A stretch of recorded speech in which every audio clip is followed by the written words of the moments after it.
恭敬大德圣听，为此法会集结众生，请转妙法轮，教导我们如何了生脱死，离苦得乐，速证无生。Build the Sangha with great virtue out of compassion for the sake of this assembly and all living beings. Please turn the wonderful Dharma wheel to teach us how to leave suffering and attain bliss, and end birth and death, and quickly realize non-birth. Okay, very good. Namo tassa bhagavato arahato samma sambuddhassa. Homage to the blessed, noble, and perfectly enlightened one. Namo sadanto suchetoye alahati sanmiao sanputo che. 无上甚深微妙法，百千万劫难遭遇。我今见闻得受持，愿解如来真实义。Supreme and wondrous Dharma, subtle and profound, rarely is encountered, even in the billion eons. But now we see and hear it and accept it reverently. May we truly understand the Buddha's actual meaning. Namo, quelling disasters, lengthening life, Medicine Master Buddha.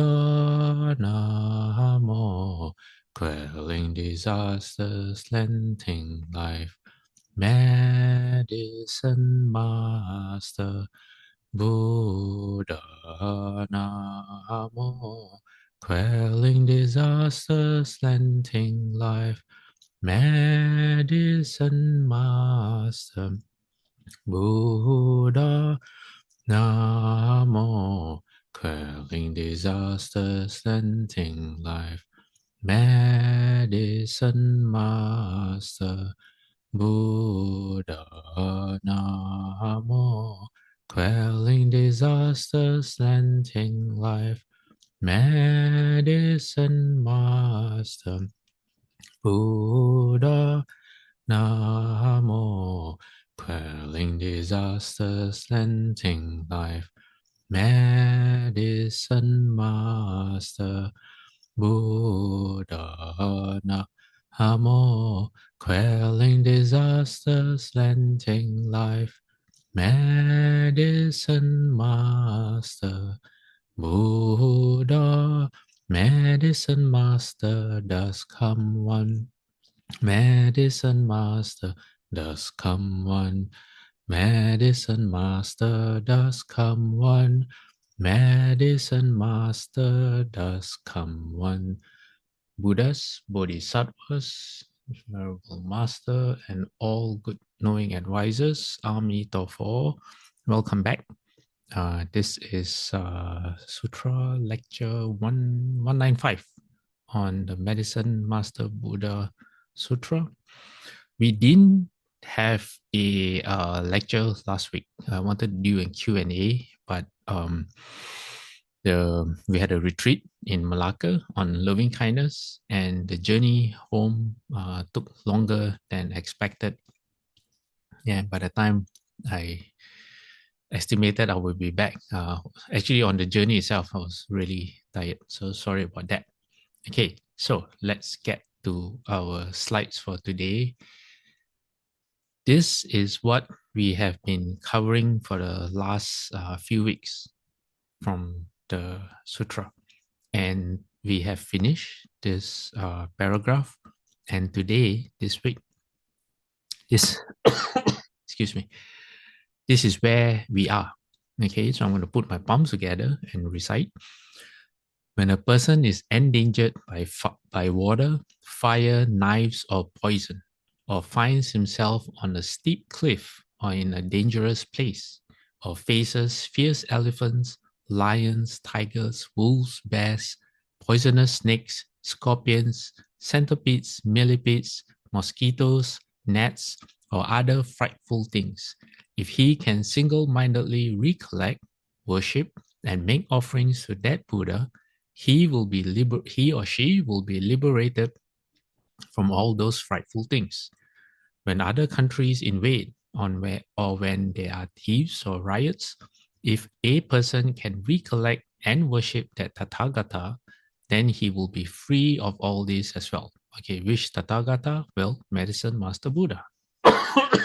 So you will realize that I have highlighted the words recollect, worship, and offerings. Okay, why? Because we are going to uh, look at them in some detail. Because Mahayana Sutras, by virtue of being Mahayana, they can seem very straightforward on the surface. You know, it's very easy to understand. You read this passage. Most people who don't let me see. Most people who are reading sutras and they're reading, for example, like this sutra, you read these two passages, these two paragraphs, and yes, there is nothing. The language is very easy to understand. It's very straightforward, right? But then, because it's a Mahayana Sutra, some of the terms, the seemingly straightforward terms, are loaded with a lot of meaning. There's a lot of layers to understanding, especially because they kind of assume that you already have the foundation of the entire Theravada, or at least you have a working knowledge of the Pali Canon or the Theravada teachings. Okay, now, so what we're going to do today? Today, we're going to look at the word recollect. Okay, can anyone? Okay, I'm going to see who can get some brownie points. Can anyone tell me what is the practice of recollect? Anyone? And also, those of you who have joined us before, you know that I really welcome questions. Your questions, as a monk, I'm kind of not in touch with the daily, how you say, I'm a bit removed from the normal life of a layperson. So your questions actually help connect the Dharma to daily life. Like, Fasher, why are you teaching me this? You know, what has it got to do with my daily life? How does that make me a better person? Or how does that give me happiness? You know, please don't be afraid to ask. Okay? All right. Yeah, I shall not keep you in suspense because I know some of you don't want to answer wrongly. Okay, recollecting the Buddha. What is that? Mindfulness of the Buddha. All right. Oh, okay. Hold on. Which reminds me, I have some additional notes which I did not write down, but I found it. Okay, good, good. All right. This will come in handy in a short while. Yes, Levan, recollecting the qualities of the Buddha. Otherwise, in Mahayana, known as Pure Land practice. Okay, if you are practicing Amitabha's Pure Land, the Western land of ultimate bliss, who do you recollect? Amitabha Buddha. Some of you, this is more rare, may want to go to Medicine Master Buddha's Pure Land. So who do you recollect? Well, the very Buddha that we are learning about right now, Medicine Master Buddha. And a lot of us, okay, myself, actually, let me just speak for myself.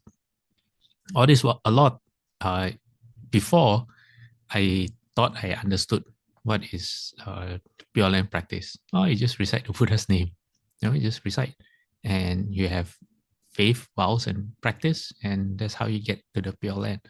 But the more I learned, the more I discovered, the more I studied, sometimes I realized that my thinking isn't very correct. Yeah.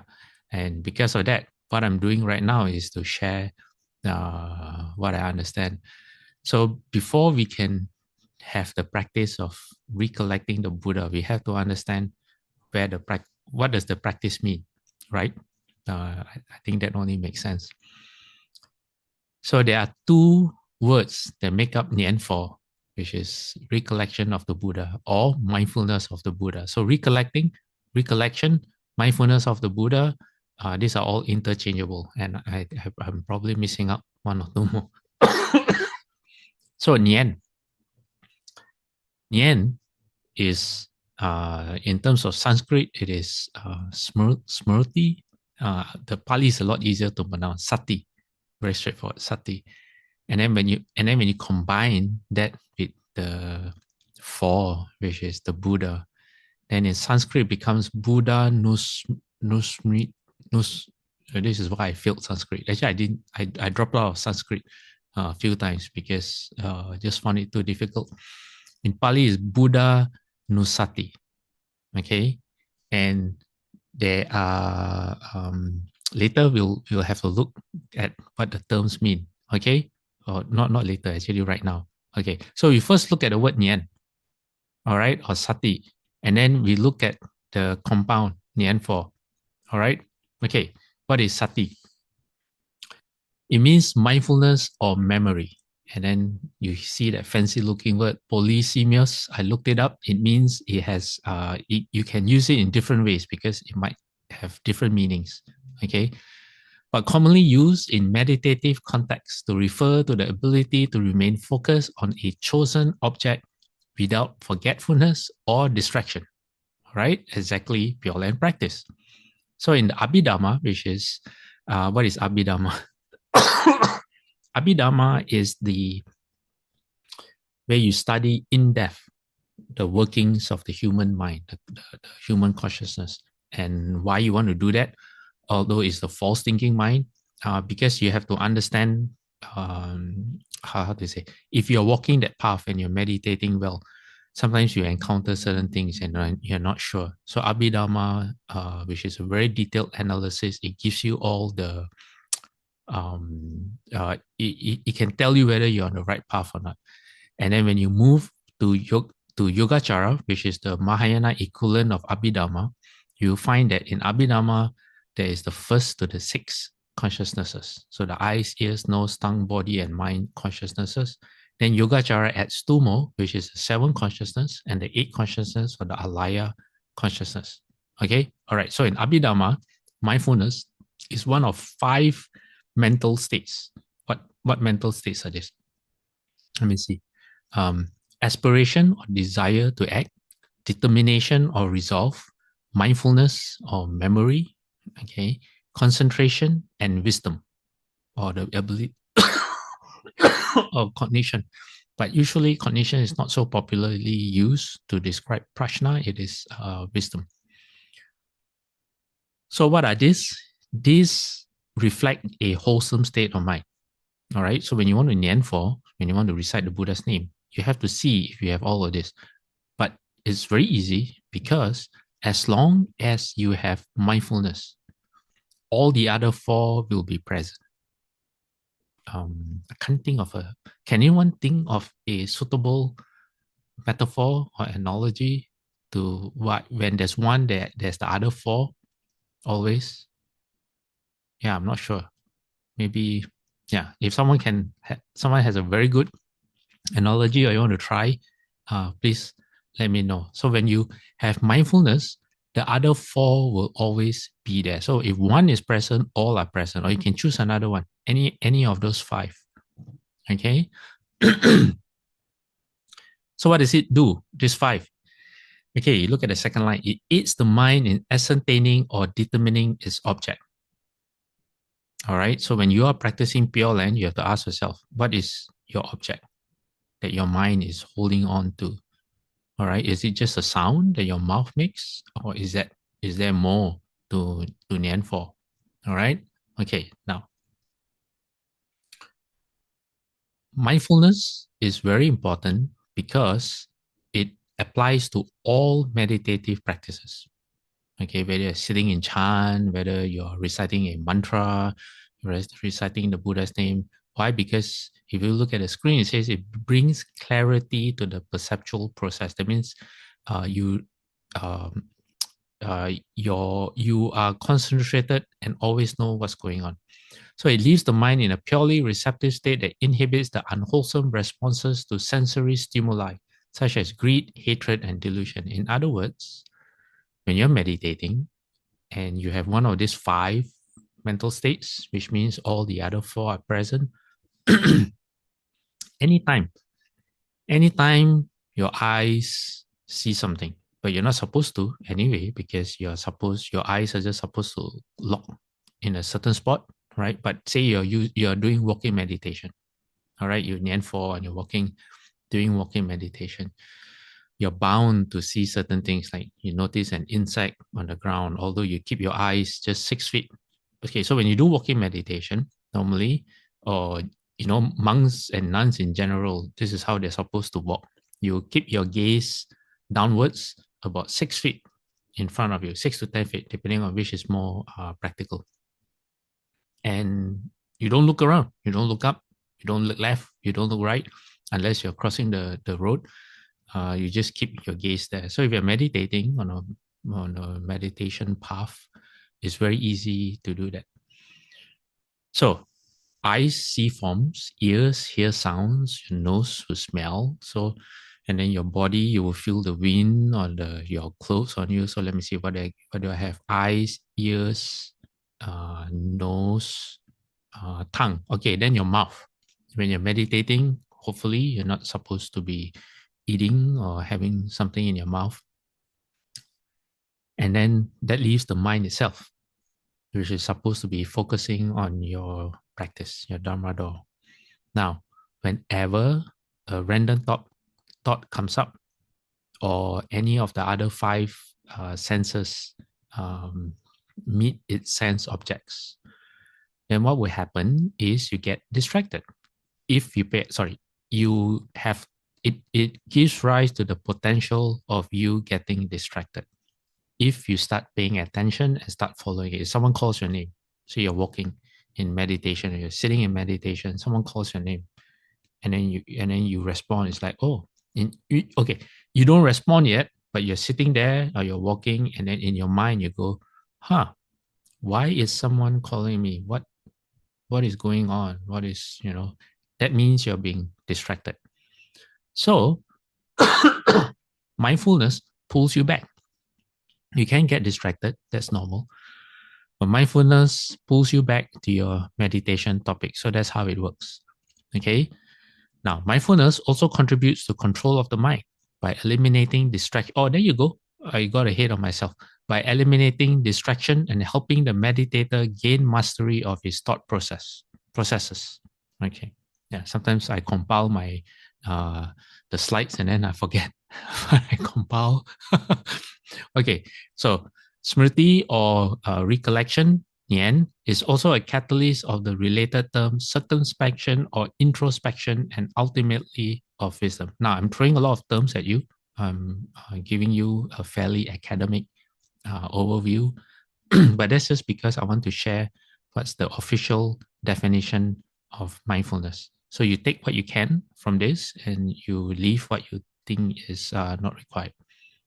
And then what mindfulness does is it helps you in your faith or your confidence in what? In yourself, as well as the Buddha, the Dharma, and the Sangha, and wisdom. Because if you don't have a balance, imagine a seesaw, 2 people on a seesaw, one on either end. One person is named faith or confidence, the other person is named wisdom. Now, as a child, on the seesaw, you quickly learn physics and weight distribution. If one person is heavier than the other, then the heavier person has to move nearer to the fulcrum, right? Is it called the fulcrum, where the seesaw pivots up and down? Why? Because if not, you'll be unbalanced and the heavier person will end up just sitting on the... So during my time, seesaws were wooden planks, and they would half bury a tire, an old car tire, and you will just be sitting there and not moving unless you move forward so that you balance, right? So what happens if your faith and your wisdom is unbalanced? Well, you could go into blind faith. if you have too much faith, you blind faith, that means you believe without understanding. And why is that not good? Well, number one, you don't know what you're doing in your practice because you believe, and which is very dangerous. Why? Because there are many people in this life, in this world, who lead their lives by strongly believing in something, and they have no idea if they're right or wrong. So during the Buddha's time, there are several sutras where there's someone who he's an entertainer. So he always makes people laugh.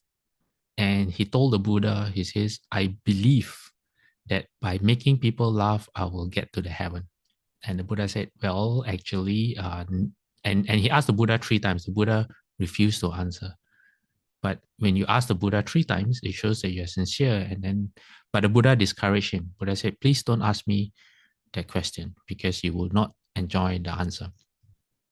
So what I can recall is someone who likes to make people laugh, someone who behaves like a dog, and I think someone who behaves like a cow. Why? Because sometimes some people they have certain clairvoyant abilities.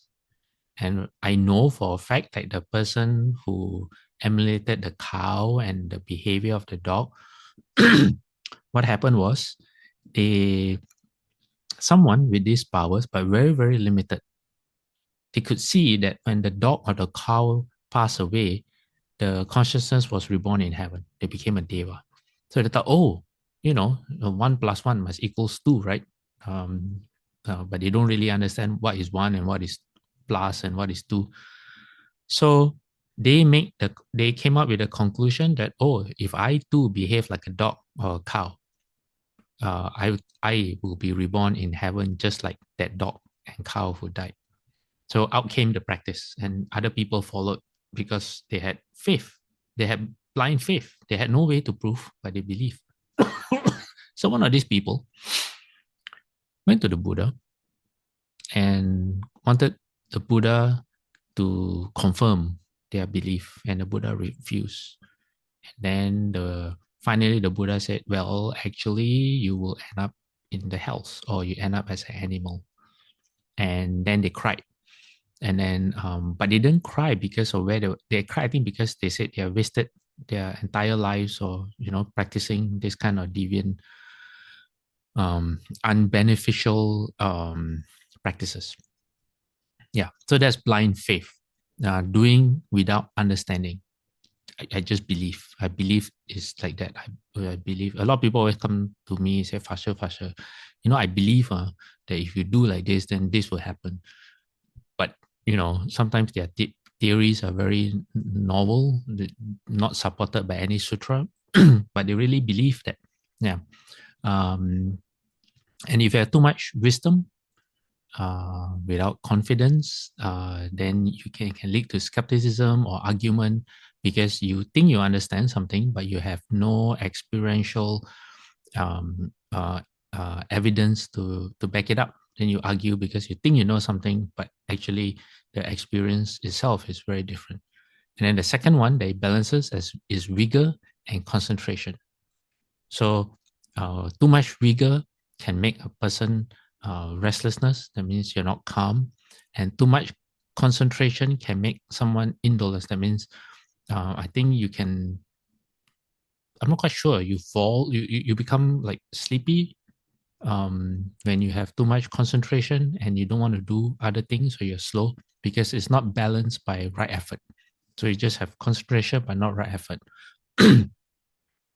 So it says, mindfulness is the keystone that ensures the uniform development of all 5 faculties. For this reason, unlike the other 4 factors, there can never be too much mindfulness.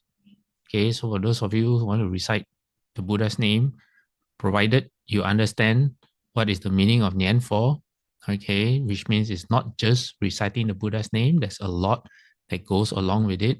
And it doesn't have to be reciting the Buddha's name. Okay, it doesn't have to be. You can recite mantra, any mantra. It's the heart, your intention and your vows that make the difference. So if you have that, you cannot have too much of it. Okay, so mindfulness is very, very important. for any meditative practice. Okay, so moving on. All right, after this, we will go and look at NianFo. Now it's just still Nian, not NianFo yet. So you can you can assume that mindfulness appears in anytime people come up with a list of what is important for meditation or to support meditation. Mindfulness is definitely there. For example, in the Noble Eightfold Path, number 7 of the Noble Eightfold Path is right mindfulness. Okay, and it leads to wisdom, right wisdom or prajna. And then in a commentary on the Heart Sutra, mindfulness is known as one of 5 powers. In Sanskrit, powers are known as bala, B-A-L-A, and that are attained on the path of preparation. What is the path of preparation? Just right before you become a first stage arhat, you have to go through this. Shufu has explained it before. Can't remember the term that Shufu used, but when you hear Shufu talks about, say the first level is heat, and then the second level is the peak, or the says the top of your head you feel a pressure, and then Shufu says then what comes next is you have to be very, very patient. Yeah, and so when you experience that, you can kind of tell, but you can't have a conscious thought about it because then you go away. There's a sign that you can become a sage. All right. Okay. Now, this is NianFo. Okay. Buddha Nusmrti. Yeah, I can't curl my tongue to pronounce Sanskrit. Okay, NianFo. So what is this? Recollection of the Buddha, specifically because of the word for. So what you do is to develop concentration. Concentration helps purify the mind. And purify is the word pure, which is in Pure Land, right? Okay. So what do you do to purify your mind? You reflect on the qualities of the Buddha.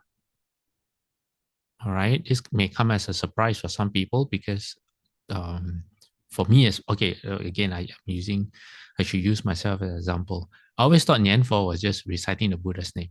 You just recite. Actually, no. The practice of NianFo is to bring to mind the qualities of the Buddha. And how do you bring to mind the qualities of the Buddha? Well, you have to know the Buddha pretty well. Not know a friend, but you have to know his vows. And not just know his vows. We can memorize his vows, but you have to go into the mindset of someone who can come up with those vows in the first place.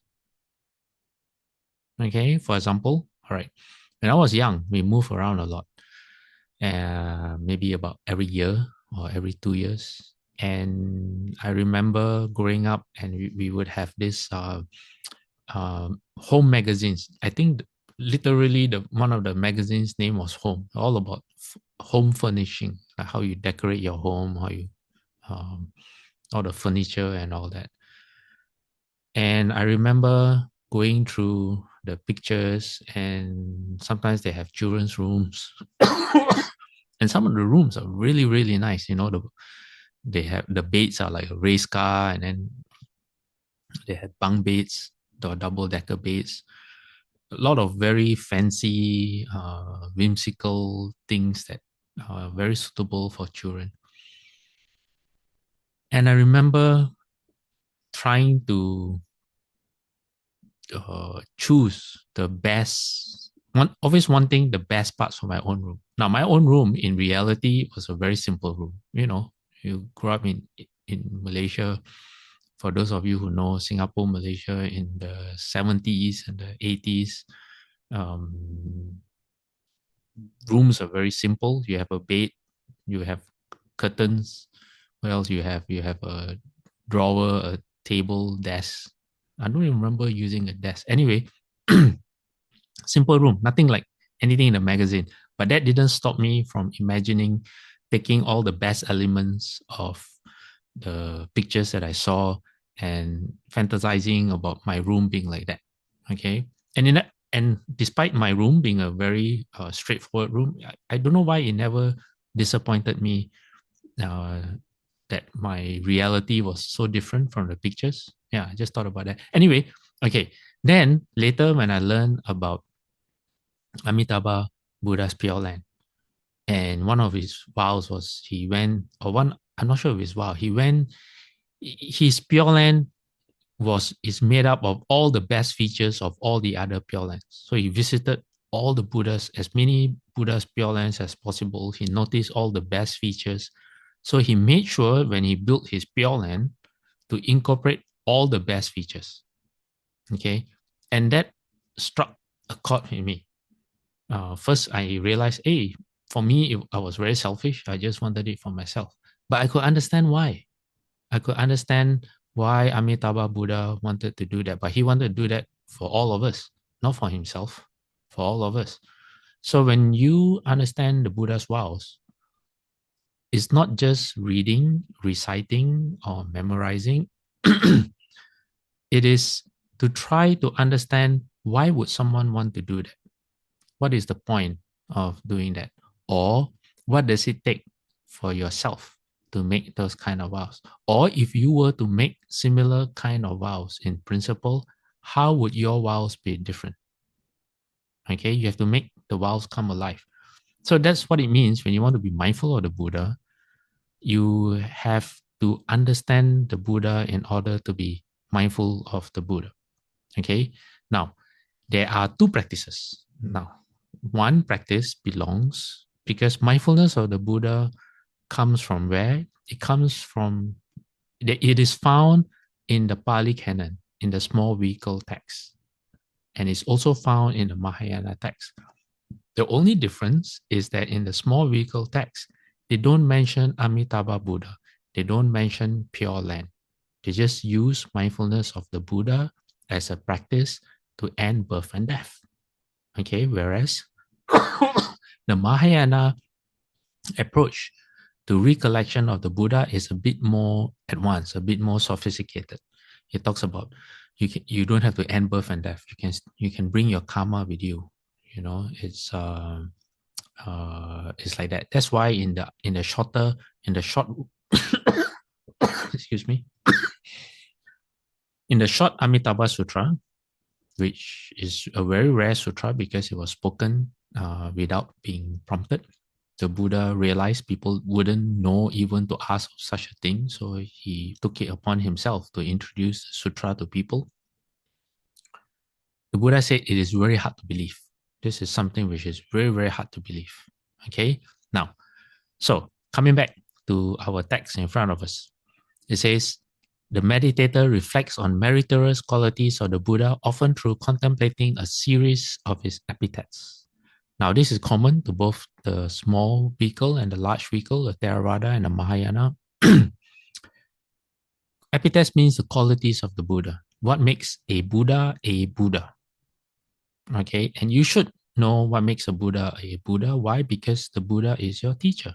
The Buddha is your master.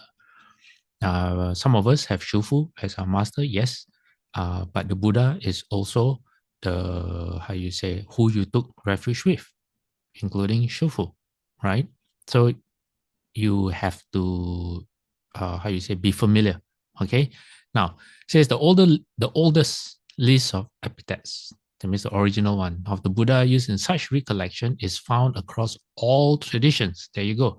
Is worthy one, fully enlightened, perfect in both knowledge and conduct, well gone, knower of all worlds, teacher of divinities or devas, that means the heavenly beings and human beings, Buddha and Bhagavat.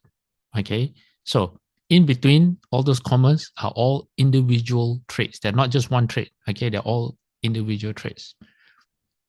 We are going to look at those in detail later. Okay, if you don't run out of time, if you run out of time, then it will be next week. Okay. Now, NianFo is listed as the first of 6 fundamental contemplative practices, along with the with recollection of the Dharma, the Sangha, generosity, virtue, and the divinities. What is this? Okay, normally, especially in the Theravada sutras or suttas, when they speak of mindfulness of the Buddha, the sutra will also then speak of mindfulness of the Dharma, mindfulness of the Sangha, mindfulness of your own generosity, mindfulness of your own virtues, and then mindfulness of the heavenly beings. Now, the first five, okay, Buddha, Dharma, Sangha, generosity, and virtue, is also how you develop loving kindness for yourself. Why? Because if you do it right, you realize that, oh, Buddha, Dharma, Sangha, who I took are those that I took refuge with. And then you realize how lucky you are. Okay. And then you recollect your own generosity. Okay. And when you recollect your own generosity, provided you have some generosity to speak of, then you feel good about yourself.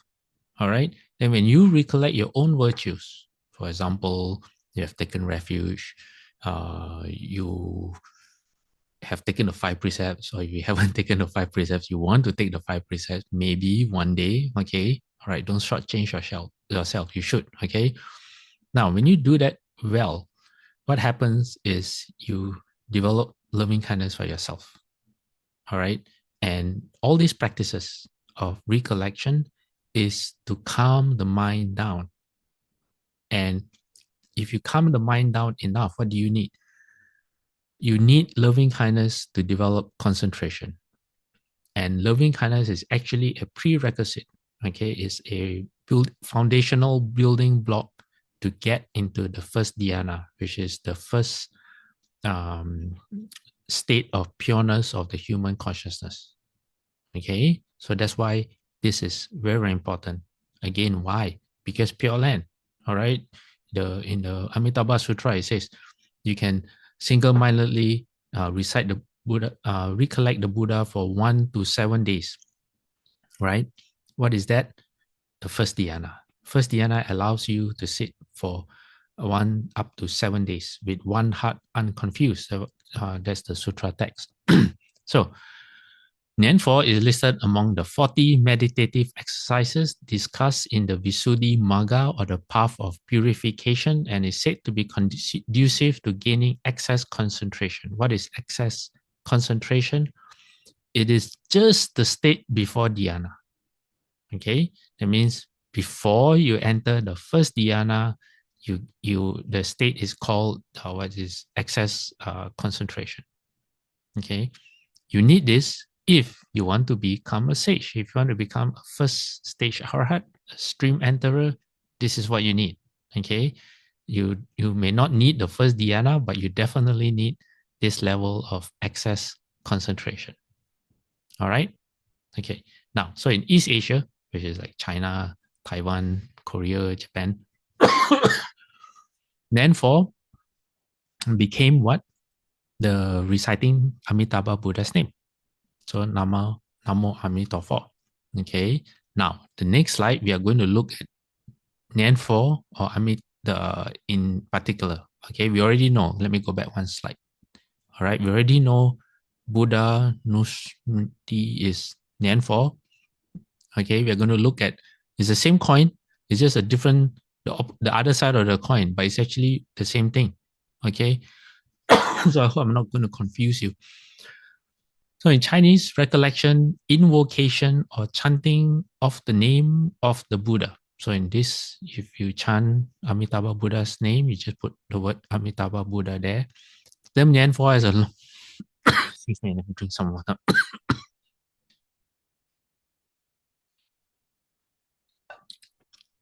Okay, so it's let me see. It's a translation of the Sanskrit term Buddha. Okay, we already know that. And the last passage. Okay, so you can NianFo a Buddha or Bodhisattva as well, like Shakyamuni Buddha. Yeah, you can. You can use Shakyamuni Buddha as your Pure Land practice. Why? Because you are all in Shakyamuni Buddha's Pure Land right now. Really. If you don't believe me, go look up the Vimala Kati Sutra. Why? Because Venerable Shariputra, during the Buddha's time, did not believe that he was in Shakyamuni Buddha's pure land. He did not. Why? Because with his own eyes, he could see that, he says, there's brambles and rocks and uneven ground. I don't think he used hills and valleys in Vimalakirti Sutra, but he said, I think, thorns and all that. So he's describing the landscape. What does he actually mean when he describes the landscape? Well, literally, he's looking around and it's not pure, like how a pure land is described. But more importantly, he's describing the state of living beings. And all those things that he described is all the defilements of the mind. All right. So he told Shakyamuni Buddha, he said, well, if all Buddha lands are pure, why isn't your land pure? Then one of the Brahma gods told Venerable Shariputra, I said, wait, no, don't say that. It's not that Shakyamuni Buddha's pure land is not pure. It's your mind that's not pure. That's why you can't see it. And then Shakyamuni Buddha touched his big toe to the ground. And instantly Shariputra saw that, oh, it is the pure land. So through the power of the Buddha, he realized that, oh, we are all in the pure land right now. It's only his defilements that prevented him from seeing is the pure land. Okay, so besides Shakyamuni Buddha, you can also, all right, recite Maitreya Bodhisattva's name. He's the future Buddha, but he has a pure land right now, which is known as the inner court of the Tushita heaven. Or you can do the classic way, okay, Amitabha Buddha, all right? Now, new forms of chanting Amitabha's name developed in China. All right, this is in the past, but slightly more recent, okay, than what we were reading before, such as the Wu Hui NianFo, the 5-tempo intonation of the name of, we'll just put Amitabha Buddha. Okay, that means there's the 5 tempo. Tempo is speed, right? I always thought just now when I read tempo, I thought it was I mistakenly took it to be the pitch. Yeah, but actually it's speed. Says we use leisurely and increasingly rapid tempos. Yeah. Okay, so it's a speed. And what Shen Yan for intoning the name of the Buddha by drawing out the sound. An extreme case of this is what they do at Tonglin Monastery. Let me see. Alec is not with us today, right? Yeah, Alec is in Gold Coast right now. What is this extreme case? Well, Tonglin Monastery, the abbot, what's the abbot's name? It just slipped my mind. Anyone know the abbot's name of Tonglin Monastery, Pure Land Monastery? Something far. Okay, anyway, he developed this method where it is you recite it very, very slowly. And if you're doing walking meditation, you are walking as if you are in slow motion. Actually slower than slow motion. It's like you are hardly moving. Yeah, it's hard to keep your balance. And for me, I've tried it before. He came to CDTB. Ta'an. Okay, his name is Ta'an. Ta'an Fasher. Okay, he came, the abbot of Tonglin Monastery. He came to CDTB and he demonstrated it for us. And I couldn't get used to it. Yeah, but some people can, like Alec. Some of our Shofu's disciples go to Tonglin Monastery every year. Then the reason why they recite it so slowly is so that they can do walking meditation for 24 hours. Yeah, 24 hours. You don't sleep, you don't sit, you just walk. And apparently it works really well for that. But I don't have the patience to find out. Yeah. Has anyone here joined that style of NianFo? Anyone? I know someone is going to Tonglin. Yeah, let me see who's with us today. Yeah, maybe that person is not with us today. Okay, anyway, now, all right, come back to our text. So NianFo practice was often portrayed as a relatively easy means of guaranteeing rebirth in Amitabha Buddha's Pure Land. And then many exegetes, is how you pronounce it, referred to the vows of the Bodhisattva Dhammakara. Who is Bodhisattva Dhammakara? He was before he became Amitabha Buddha. So this is the Sukhavati Vyuha Sutra. This is I think the one with Amitabha Buddha's 48 vows. And so NianFo is also practiced in China, Korea, and Japan. Okay. Now, does anyone have anything you want to bring up? Any questions? Anything to share? Let me, because this is the last slide for this section.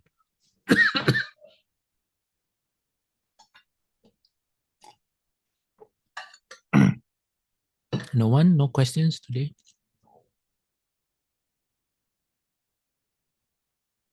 Okay, now, this sutra is a Theravada. No, can I say Theravada? Let me see. Yes, it's a Theravada sutra, but it is taken. It's known as the Agamas, which means it's a small vehicle sutra, but taken from the Mahayana canon. Okay, because the Mahayana canon includes the Theravada suttas, which not all of it corresponds to the Pali canon, which is also the Theravada sutras. Is that confusing? It doesn't matter. Okay, this is a small vehicle sutra from the big vehicle canon. So it's known as the Agamas. All right. Or, no, it's known as the Ika. Okay, now let me see. Oh, I forgot to share something with you. Sorry. Let me go back to this this one. Okay, Nian. Okay, look at Nian. Nian is a Chinese word, but it has a lot of meanings. For example, to read, to study, to attend, to read aloud, to remember, and as an idea or as a thought that you hold in your mind. Okay, so this Chinese word in this word in Chinese is very flexible. It has multiple meanings. Why am I sharing that with you? Well, because it's helpful to know in applying in your Pure Land practice. Okay, and then when you add certain words like sin nian, it becomes faith or belief or conviction or confidence, for example. And you add the word zhu at the back, and then it becomes prayer beads. Yeah. And then, so this is a very versatile word. Okay, now let's go back to where we are supposed to be. Yes, our small vehicle sutra from the big vehicle. So you can look this up yourself. It is, just look up EA 3.1. Okay, and the Chinese titles is there. So this sutra is just simply known as the Buddha. So here the Buddha tells the monks, he says, one should practice and widely proclaim one thing. Widely proclaim is what? Teach other people. Okay, don't keep it to yourself. Let other people know. Because when that one practice is cultivated, one gains renown, accomplishes great fruit and great benefit, all wholesome qualities gather. The nectar of immortality is obtained. That's how you know this is from the Chinese, because nectar of immortality. One reaches the place of the unconditioned, attains spiritual powers, dispels all scattered thoughts, realizes the fruits of the contemplative life, and attains nirvana by oneself. What is this one practice? Mindfulness of the Buddha. Okay, then the Buddha goes on to say, if a bhikshu, why does he say bhikshu and not everyone? Well, because he's speaking to the bhikshus. And if he's speaking to you, he will say, if you, okay, or if all of you, sit upright with body and mind well collected, crossing the legs. So this usually means in full lotus, if you can, all right. Placing mindfulness before you and without allowing other thoughts to arise. Okay. You concentrate solely on recollecting the Buddha. How do we do that? We're going to find out. Okay.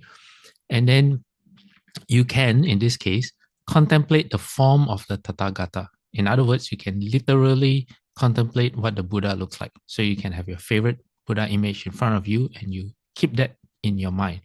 Now, visualization is also a Pure Land practice. For example, one of the Pure Land Sutras where the queen, I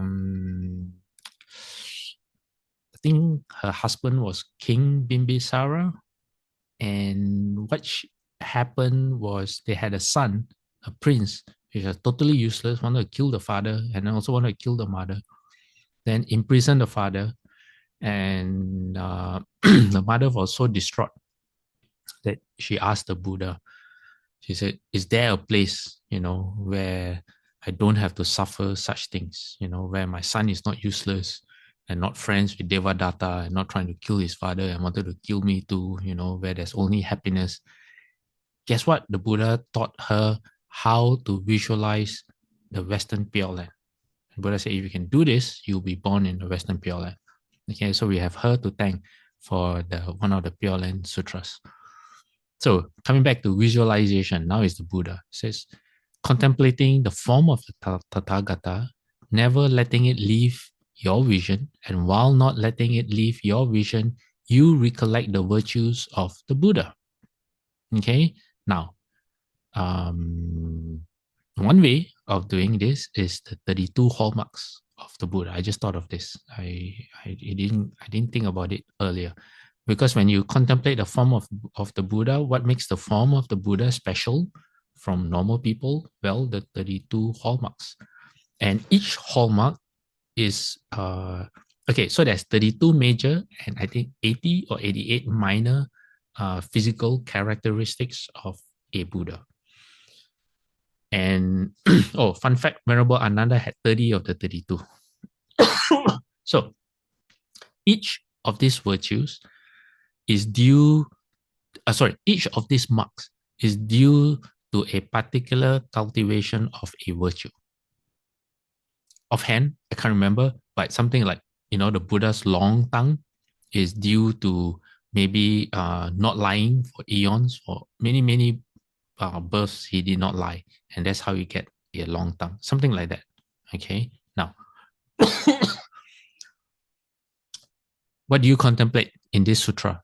The Buddha says, the body of the Buddha or the Tathagata is form of adamantine strength, endowed with the 10 powers, possessed of the 4 fearlessnesses, heroic among the assembly. Now, we don't have to go into detail.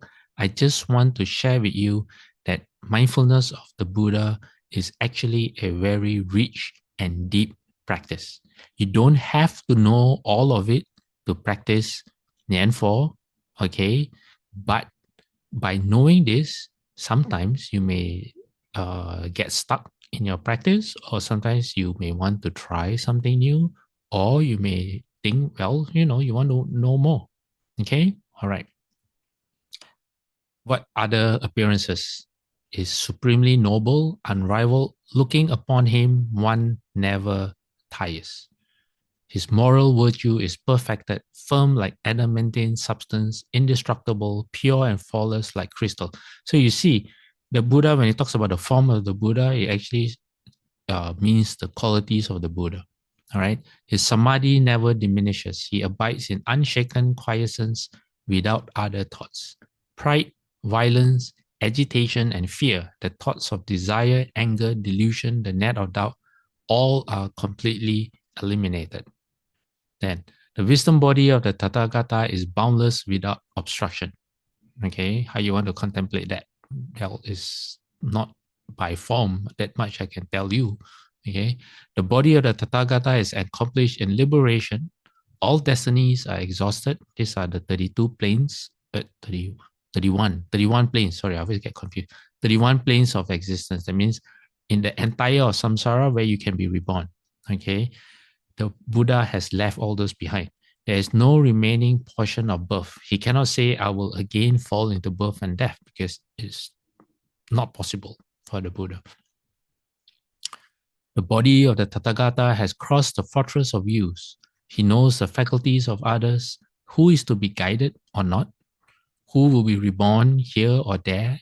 He fully knows those who are liberated and those who are not as they revolve through life and death. It's like Santa Claus, but like a superhero version of Santa Claus.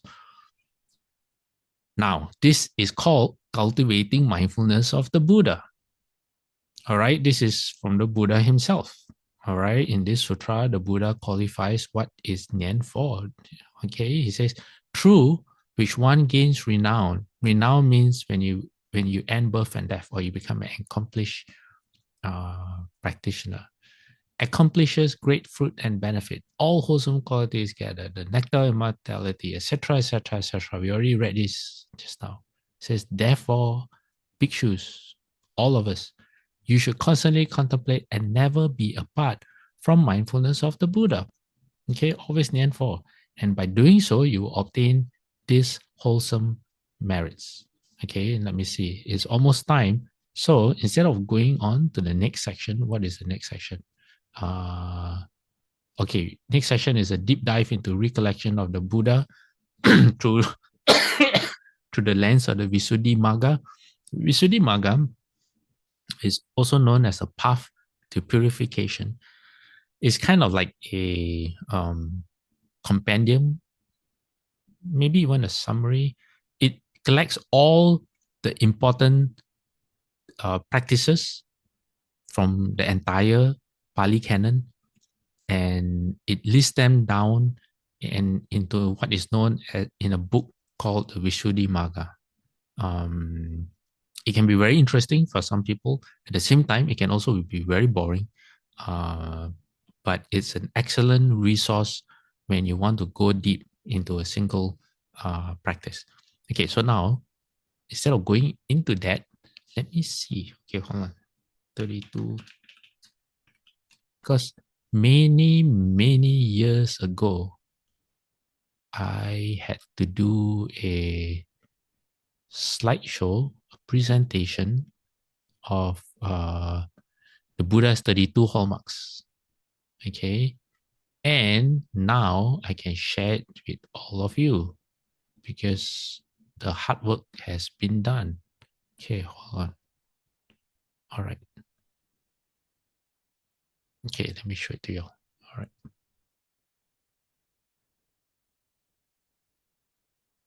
Okay. Now let me see if I can make this full screen. View, full screen. Reading mode. Where's reading mode? Never mind. By the time I start figuring out how to go into reading mode, we'll run out of time. Options, maybe options. No. Okay, let me try F11. F11 always works. Yes. Okay. All right. This corresponds to the 10,000 vows. Okay. Of the 10,000 bowing Buddha repentance.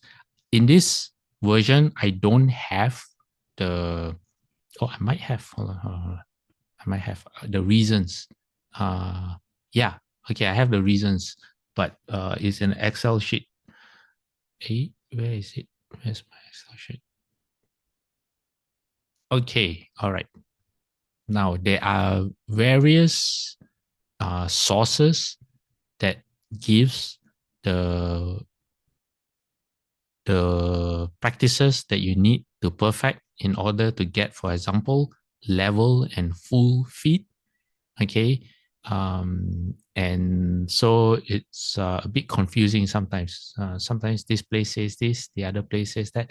But for level and full feet, it says that a Buddha's feet are smooth and level as the breast of a tortoise shell. So you turn the tortoise upside down, that's the breast. Okay, it means the bottom of the shell. And it's very flat. So the Buddha's feet is always firmly planted.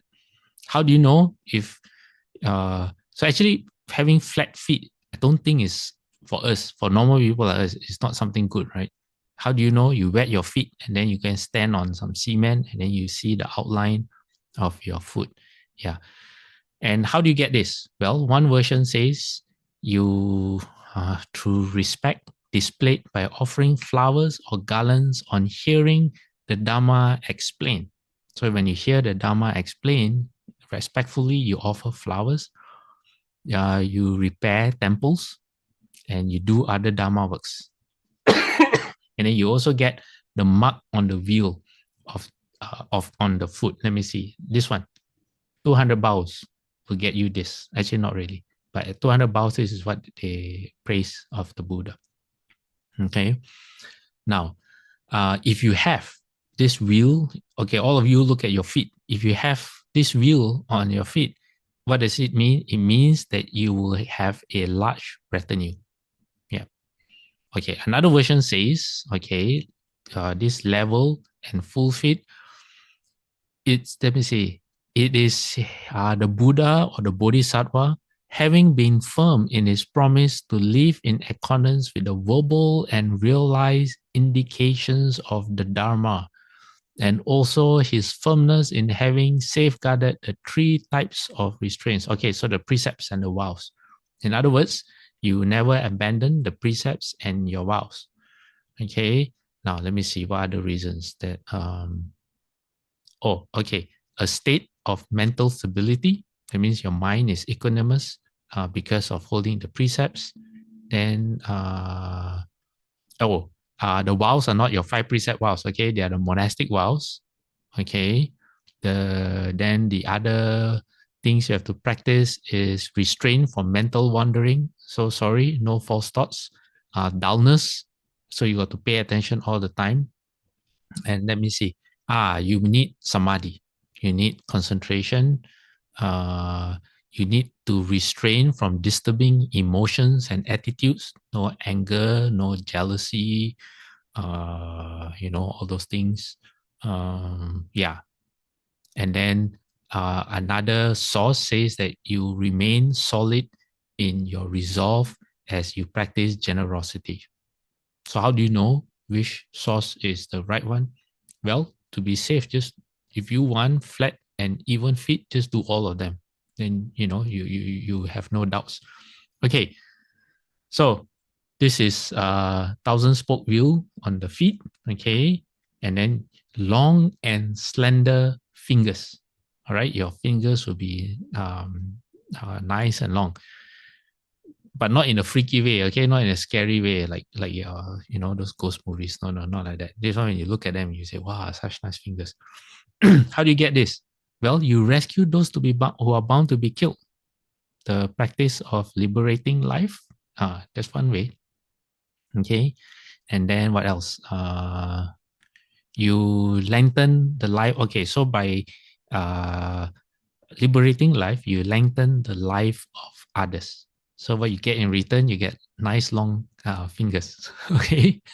And you also won't have a stoop body. Your body will be erect. Yeah. Okay, let's see what's next. Supple and soft hands and feet. Some people, they have terrible skin, especially on their feet. Terrible skin. But no, not you. You have supple and soft hands and feet. Yeah. Okay. And then how you get this? Again, by holding the bhikshu's vows. And let me see. Oh, yeah. When your parents, your teachers, and your elders are sick, you take care of them. You wash them. You wipe their bodies down. You massage them. And yeah, that's how you get supple and soft hands and feet. Okay, I think we'll stop here today. And then next week, we can look at more. Okay? All right. Now, time for any questions before we do transference of merit. Anyone?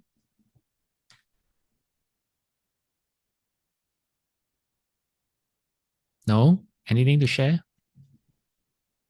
Did anyone participate in the precepts for the deceased and came back already? Is anyone there? Can you all hear me? Yes, Vasu, we can hear you. Okay. All right. At least I got one response. Okay, all right. So we are going to do this Abhayagiri transference today. Okay, it's known as sharing blessings. Same thing, different words. Okay, so I'm going to put my palms together. To the goodness that arises from my practice, may my spiritual teachers and guides of great virtue, my mother, my father, and my relatives, the sun and the moon, and all virtuous leaders of the world,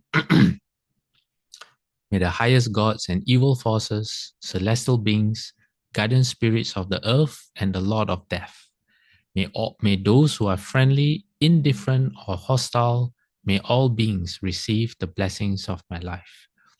May they soon attain the threefold bliss and realize the deathless.